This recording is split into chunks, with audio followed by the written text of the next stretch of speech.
I was going to ask you this one.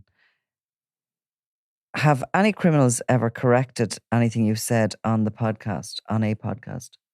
Corrected it Yeah, you know, said you're directly. wrong. Yeah. Loads of times. I was about to say no. that. Yeah. A lot of... Love to know you're wrong. Well, look, I mean, there's a lot of...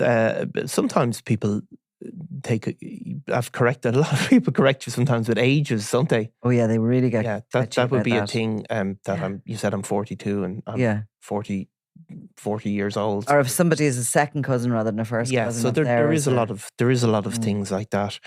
And we are open to getting corrections, you know. Keep the complaints coming about him. Yeah. We have always and repeatedly get all the questions about the Monk and the Kinahans. Maybe, look, let's do one or two of them. We were sort of actively trying to avoid them so as we don't repeat them. But here's one for you. This comes up all the time. And you know, the air conditioning's gone off here and I could now collapse along with having a pain in my back. But anyway, there's no breath in this studio, is there? No. Hang on a second. Sorry. Perfect. Get up from that's way better. Way better. Seriously, that was like, you know, being locked in a sealed room with no air. Yeah, this question, do you think Daniel Kinahan is an informer? It comes up all the time. And obviously, you know, it's because he's the last man standing of the European super cartel. His rivals will say it to you. People within his circle would fear it. And, you know, well, it was. What do you think? Well, it was the focus of the Hutch propaganda that he was an informer to MI6. Is that what it's called? The British sort of secret service. That was Christopher Jr. Yeah. Well, so that Daniel Kinahan, they believe, is informing the DEA. Yeah. And he's working at the highest level of an informer. That is what's put out about him. Yeah. I don't believe it to be true. I think that informers certainly exist, but I think at some level, like, who is he going to be informing on that's bigger than him? You know? So I suppose he could be, in theory, informing on state actors. So in you know, if you were to look at it theoretically, somebody like Daniel Kinahan could have information on the Iranian regime or Hezbollah or somebody in Russia that would be of more use than he is. But I think realistically, due to the fact the sanctions are there, that the US government have an active interest in bringing the Kinahans down, and they are not going to accept him as an informer, or they're not going to accept, say, the British state running him as an informer. I don't. That's the sensible answer, isn't it? Without the sort of the tinfoil hat on. Yeah. But sometimes you get drawn into imagining the other scenario of this, okay? And sometimes then when you do get drawn into it, it starts to make a bit of sense to you, as maybe conspiracy theories do. Yeah. Or some. But that side of it would be that he has been informing on others. He has sort of survived while all others fell. He beat the system in Spain, moved onwards to Dubai, and that he is currently now an informer of the highest level, in that he's mixing with political players, individuals who would be of huge interest to... You're moving into CIA territory here, etc. I think if you want my honest opinion, I don't think it can work like that when you have arms of the US government operating at that high level. I don't think that. So if you look at the US and Mexico and all the rest of it, and the people that they eventually, I suppose, with those cartels, what they do is they try and get the figureheads back every now and then. And they put them on trial and put them in jail, and the whole thing just keeps going, all the cartels and the drug flow and everything. But some of those figureheads who've reached the absolute top of their game, you talk about Chapo Guzman and his former, you know, number 2 or right-hand man. El Mayo Zambada. Yeah. So they then become of interest because they hold the secrets of the corruption within Mexico, and who was paid off and who was accepting bribes and who was... So they go from being possible sort of informants on other drug gangs within the region and how the drug market operates, to being informants of a very high political level. Yeah. And look, I suppose a lot of this sort of thinking comes from various times the US government did run very high agents in cartels. Certainly they did it when they were trying to bring down Pablo Escobar. It's not unthinkable. I mean, that is the fact. It is not unthinkable. You know, to say that Daniel Kinahan has made it and beaten it every bit of the system and gone from such sort of small beginnings to such great heights, and, you know, is mixing both politically and with other drug lords from around the world, and how he's done it, you have to accept that he is quite a unique human being.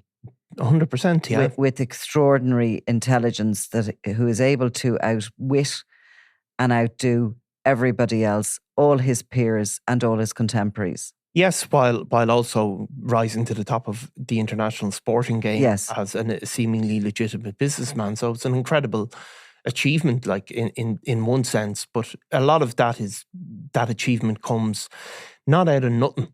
It comes from the fact that ever since he was a young man, due to the fact that his father was such a significant player, he was able to operate with his hands off the drugs, the guns, the intimidations and the murders. He was born into that world, and even probably as a very young man, he was able to direct other people to, you collect those drugs, I'm going to drive, down the road.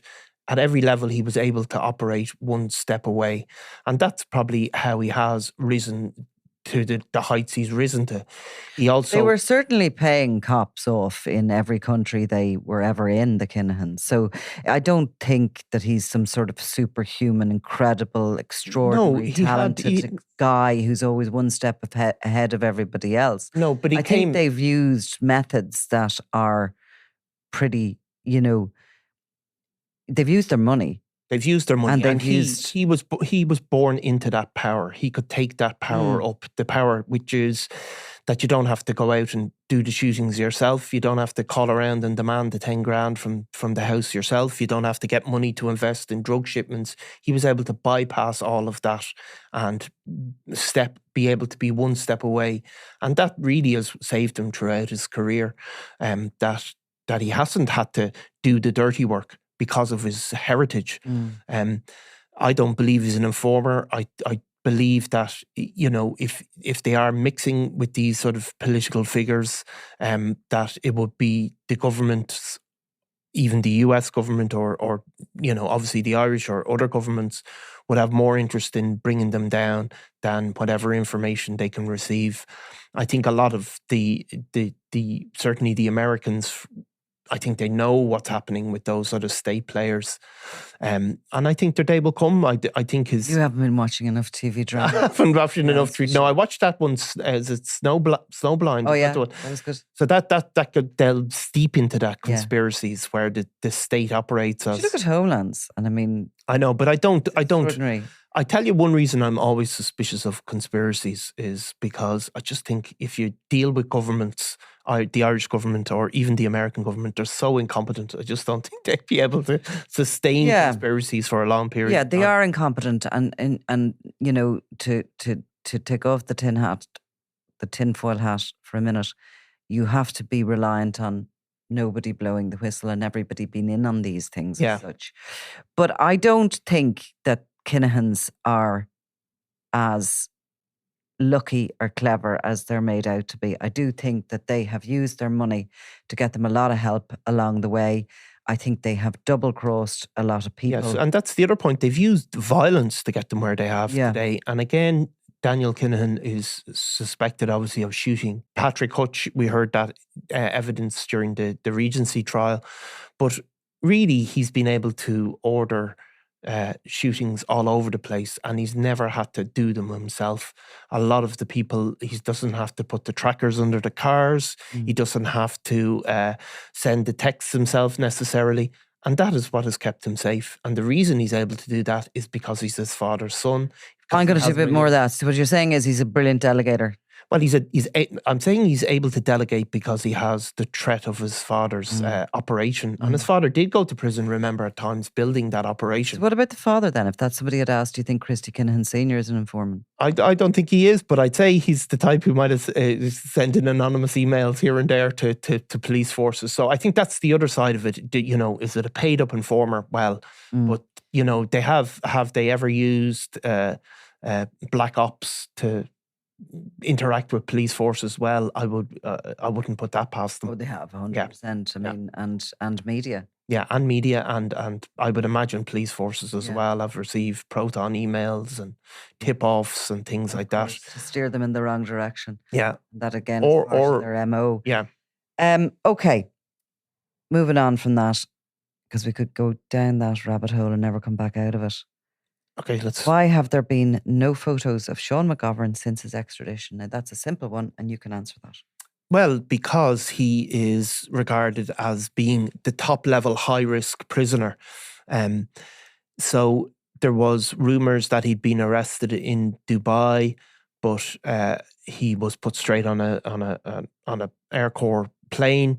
He was landed in Baldonnel under heavy security. I think there was photographers there looking to get a picture of the plane, but they weren't going to get close enough because if a photographer can get close enough, in theory, a sniper could get close enough as well. Now, I doubt there were snipers hired, but in theory, it could have been hired by either the Kinahan side, the Hutch side, or any other number of people wanting to get Sean McGovern. He was then raced to court. They sometimes keep these guys in holding cells and maybe arrange a sitting the next morning. That all happened rapidly. And maybe to explain to people as well who don't know, but the CCJ is a very modern building. It was purpose-built. Before it existed, there were courts. Actually, the old, what is now the High Court building was used. And often people would be brought from custody. Into the Bridewell? Well, sometimes into the Bridewell, or sometimes the prison vans would stop out the front, and out everybody would get. And a prisoner would be brought right in through the front door. Or the flats behind the Bridewell court. So you'd see photographers, they go up onto the third floor and they'd shoot down into the Bridewell. So this happened for years. It might even still happen the odd time, but they don't get used much. So they'd shoot down and they get the guy coming out of the prison van. Out of the prison van. And there's other, if you ever get arrested for any of your crimes, make sure you don't end up in certain rural courts, because they still have to bring them in. They have to be parked and they have to be walked in handcuffs. And I love it when if I'm looking at some case and that happens. I absolutely love it. It's like all your Christmases come together because you have this opportunity to take the photograph. But the CCJ modern building as it is, the likes of McGovern and everybody else who appears in it is brought in and sort of underneath the courtroom where there's holding cells, and they're brought up to the court. So you never lay eyes on them until they're in the dock.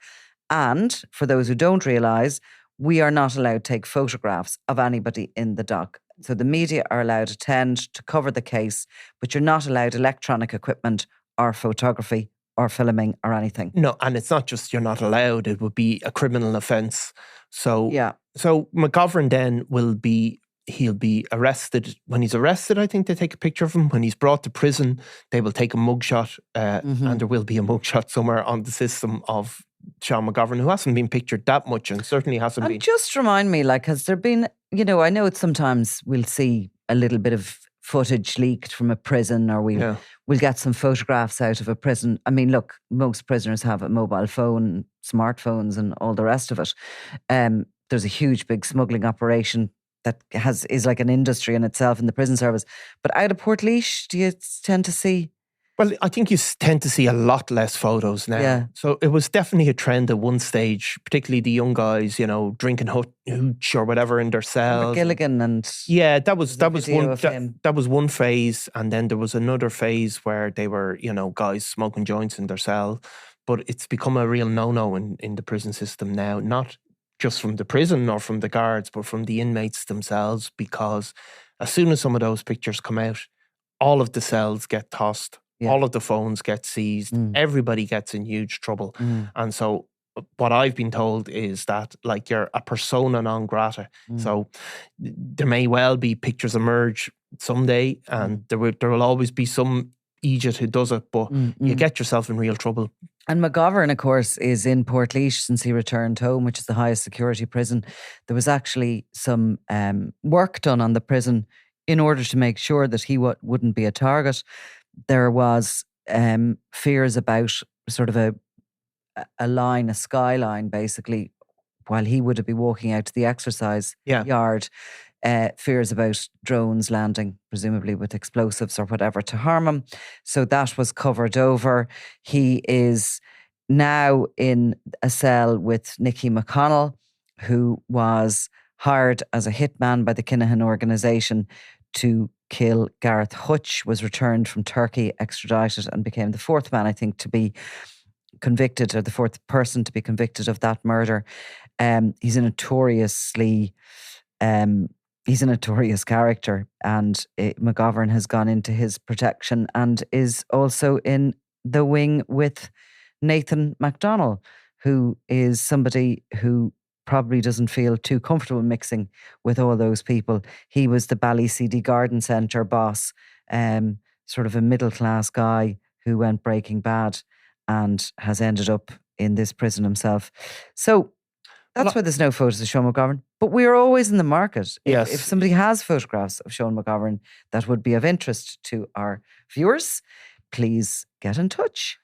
So I'll ask one more question about the Kinahans. Will the Hutch-Kinahan feud restart when people start getting released from jail? I suppose this is on the back of the fact that, well, I mean, a number of people have already been released who are put behind bars in connection with the Hutch-Kinahan feud. For example, Liam Brannigan, who would have been convicted in relation to a murder plot. He's out and about. There's various others that are possibly due to come out sometime soon. Liam Byrne, another one that's recently out. But no, I don't think it will. I don't think it is about to start up. I mean, I don't think anybody has the heart for it again. And also, I think that, those lines have been blurred now. They're not quite as, like at the time that the Regency shooting happened, there was like an army lined up on each side behind, and they were very loyal to either side. But friendships seem to have been made. Certainly some seem to have buried the hatchet between them as such. I think there will never be peace ever between Daniel Kinahan and Jerry the Monk Hutch. And I think other senior sort of members of both organisations will forevermore be arch enemies. But as you come down the lines into the sort of the soldiers and the workers, there's a lot of people related, intermarried, friends. I mean, there's people who took up hits or, roles in hits solely for money. I mean, we did a podcast recently about Alan Wilson. I mean, he had no knowledge of the feud. He'd no animosity against the Hutches. He did it for money. And subsequently to being convicted, he's fallen out with all the Kinahans and had to be taken off the wing. Who knows why? So, he could be, and we will probably categorize him as a cartel hitman, and that's a legitimate categorization. But in reality, he doesn't care. He doesn't have any animosity. I can tell you that the risk level is definitely decreased. In the last month, we were on Talbot Street. Yeah. We have seen people that were under absolute threat of death. Floating around without a care in the world. Stopping for a chat. And I walked past just a few weeks ago. I walking down the road, and Patsy Hutch walked in the other direction. Yeah. And but it's also 9 years. But it is 9 years. And the passage of time does.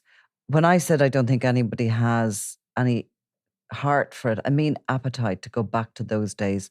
It was awful times for everybody involved, and both sides, while it was a complete wipeout from the Kinahan side against the Hutch faction, it wasn't really a feud, even though we call it that. It was still a way of living, a way of life that must be really hard going on everybody psychologically, watching over your shoulder, checking under your car, looking at your cameras, living that paranoid existence, being afraid of your neighbour, your friend, who's going to double cross you. Horrible. And I think people have, they just don't have the desire to go back to that. No, I don't think so. And I don't think the money is there for them to be paid to go back to it either. But look, you never know. And one small incident can restart these things again. And that has happened in the past in places like Limerick, where there's been some sort of peace deal between the sides, and it has been reopened by relatively minor incidents. So that could happen. You will have, you're talking about very volatile individuals on both sides, and you will have undoubtedly going forward, if opportunities arise or present themselves, that opportunism, that lack of pre-planning, but opportunism which can result in murder. I've no doubt that could happen. Yeah. But as regards going back to a sort of an organised, funded war, look, we can hope not, as well as everything else. Okay. One here that's interesting, because it's about money laundering. Do a lot of criminals play poker to launder money? Now, I don't know. well, I think they don't, is the answer, because money laundering now has become, I suppose, as the profits have absolutely escalated. Betting the horses. I mean, I think playing poker a kind of a, it's a version of betting on the horses. But yeah, poker is a game, but is that kind of like phrase, meaning do they kind of do things like that? Do they go to Vegas? Do they wash their money through slot machines? I think. Do they gamble? Yeah. I think they definitely gamble. Yeah. And a lot of people. Now, but I think laundering your money through gambling, I think that's well, it means that if you were, say, for example, you're doing a day at the races, you can put your money on the favourites. Yeah. So this was the John Gilligan School of Money Laundering, if people remember. I don't remember the exact details, but he was, this is back in the day, right, where John Gilligan came up with this plan, really, that he'd go and bet on, was it every horse in the race, or bet on all the favourites? I think he was a gambler, actually, John Gilligan. I think he's spoken about that. But basically, if you had 100 grand and you went and bet on a load of races, and you win some, you lose some, and you keep the docket where you've won, and then the guards come around and say, how did you buy that house? And you say, well, here's a docket showing that I bet 10 grand and I won 50.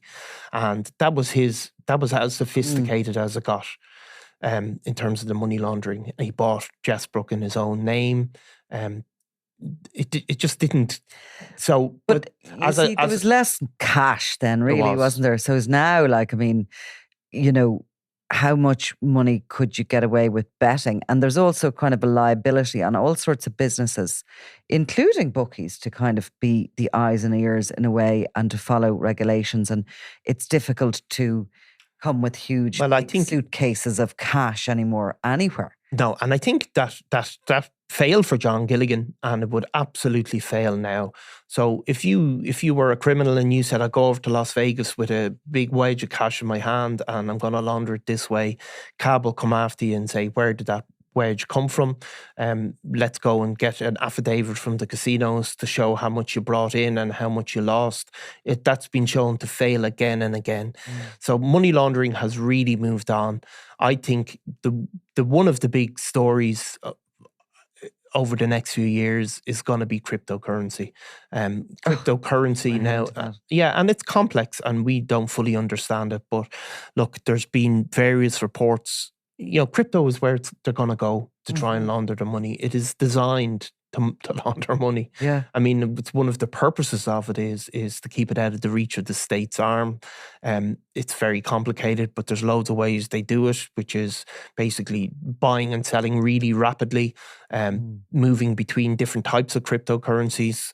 So I think all future money laundering, that's the way it's going to be. Yeah, it's gone into the cloud. It's gone into the cloud. And whether this, now the governments will catch up slowly, but it's like the encrypted phones that we were talking about of late. They were very useful to the criminal underworld until they became very unuseful because the policing systems and the technology caught up and they were able to decrypt them, and they've been used against them. Yeah.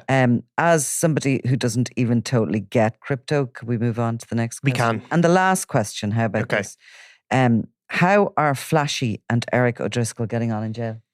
Do you know? Well, I know they were on a protected wing. I mean, that was said during their trial. They're in Portlaoise.